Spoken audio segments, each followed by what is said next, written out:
Appendix basically है क्या? Pouch like sac of tissue है जो कि एक्सटेंशन है ऑफ सीकम। सीकम जो है वो फर्स्ट पार्ट ऑफ कॉलन है, ठीक है, तो उसकी एक्सटेंशन है अपेंडिक्स। अपेंडिक्स बेसिकली एक आउट पाउचिंग है, तो बेसिक अगर वो किसी वजह से ऑब्स्ट्रक्ट हो जाती है तो उसके अंदर जो फूड पार्टिकल्स हैं वो जमा हो जाते हैं और अल्टीमेटली इन्फेक्ट होकर इन्फ्लेमेशन हो जाती है उसकी, ठीक है। अब अगली चीज़ तो आपको पता होनी चाहिए कि वो ऑब्स्ट्रक्ट किस किस चीज़ से हो सकती है। अगर एक एडल्ट बंदा है उसके अंदर वो फीकलिथ होगी जिसकी वजह से ऑब्स्ट्रक्ट हो जाएंगे, और एक बच्चा है अगर, तो बच्चे में मोस्ट कॉमन चीज़ है वो है लिम्फॉइड हाइपरप्लेजिया, और ये होता है आफ्टर एनी वायरल इन्फेक्शन, ठीक है, तो इसकी वजह से ऑब्स्ट्रक्ट होगी और अल्टीमेटली अपेंडिसाइटिस हो जाएगा। अब अगली चीज़ जो आपको पता होनी चाहिए वो क्या है कि जब इन्फ्लेमेशन हो जाती है अपेंडिक्स की तो मल्टीपल जो है ना वो आपके साइंस एंड सिम्टम्स आते हैं। उसके लिए हम एल्वराडो स्कोर होता है जिसको हम मेंट्रल्स कहते हैं, ये उसके साइंस एंड सिम्टम्स बता देता है। एक तो माइग्रेटरी पेन होती है, अम्ब्लाइकस से शुरू होती है और Aahista Aahista right lower quadrant पे लोकलाइज हो जाती है। एनोरेक्सिया होता है, खा पी नहीं सकती या सकता। नोजिया होता है, ये मतलब कि उल्टी आती है, ठीक है। टेंडरनेस होती है, टेंडरनेस का मतलब है कि दर्द होती है जब आप दबाते हो। रिबाउंड टेंडरनेस होती है, जब आप दबा के छोड़ते हो तो एकदम दर्द होती है।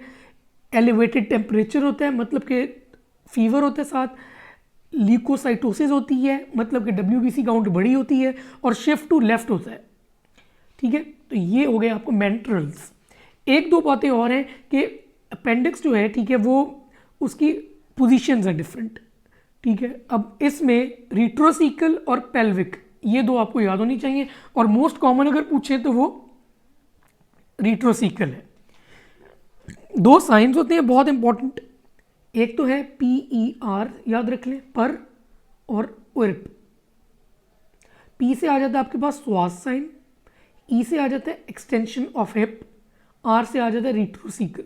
मतलब को श्वास साइन में आप एक्सटेंशन ऑफ हिप करेंगे तो इसका मतलब है कि उस बंदे की रिट्रोसीकल अपेंडिक्स है। अब इसी तरह इधर है obturator sign, internal rotation of hip and pelvic appendix. Obturator sign में आप इंटरनल रोटेशन ऑफ हिप करेंगे और पेल्विक अपेंडिक्स होगी उससे। एक और चीज़ इंपॉर्टेंट पता होनी चाहिए आपको, टीनिया कोलाई क्या होते हैं। टीनिया कोलाई लॉन्गिट्यूडनल बैंड्स होते हैं जो कि लैंडमार्क सर्व करते हैं फॉर अपेंडिक्स, जहाँ पे वो तीनों टीनिया कोलाई आके जुड़ेंगे वो जुड़ेंगे at the base of appendix, वो बेस ऑफ अपेंडिक्स होगी, ठीक है। अब चलते हैं आगे इसके MCQs की तरफ जो पूछे गए हैं। Under microscope tubular structure having lymphoid tissue appendix. Appendicitis है, increase neutrophils due to cytokines. Appendix pain is first refer to umbilicus. Appendix pain radiates via sympathetic T10, ये इसकी रूट वैल्यू है। Most common position of appendix is retrocaecal. Pain on flexing thigh, मतलब कि internal rotation पे मैंने आपको बताया था उर्प है, ठीक है, तो ये वही वाली बात है, ऑब्चुरेटर साइन है। इंसीजन एट मैकबर्नी, अच्छा ये वही मैकबर्नी पॉइंट मैं आपको बताना भूल गया। मैकबर्नी पॉइंट क्या होता है?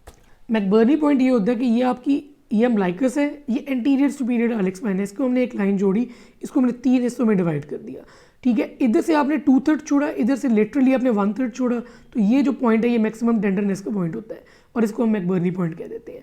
यहाँ पे इंसीजन देते हैं अपेंडेक्टमी के लिए। इसमें इंपॉर्टेंट है कि आर्टरी इन डेंजर यहाँ पे होती है डीप सर्कमफ्लेक्स आइलियक, और स्ट्रक्चर लेकिन जो मोस्ट कॉमनली डैमेज होता है वो है इलियो हाइपोगैस्ट्रिक नर्व, बहुत इंपॉर्टेंट है। अच्छा, एक बंदे की अपेंडेक्टमी हुई है, अब इरेगुलर मैस है at the site of incision few weeks later, तो ये इंसीजनल हर्निया होगा। फिर appendicular artery is in the meso appendix.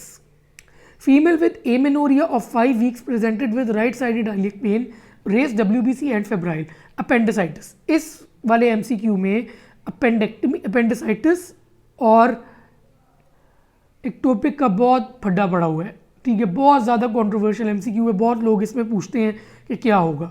अब इसमें जो बेसिक पॉइंट है ना जिस पे अपेंडिसाइटिस इस पे यूनानिमसली डिसाइड किया गया वो ये है कि WBC एकदम रेस एक्टोपिक में नहीं होते, फीवर एकदम एक्टोपिक में नहीं होता, और इसमें मैंने 5 वीक्स लिखा हुआ है लेकिन कुछ 3 वीक्स के साथ भी आ रहा है, ठीक है। तो 3 वीक्स में भी यही है कि इतनी जल्दी एक्टोपिक प्रेजेंट नहीं करती।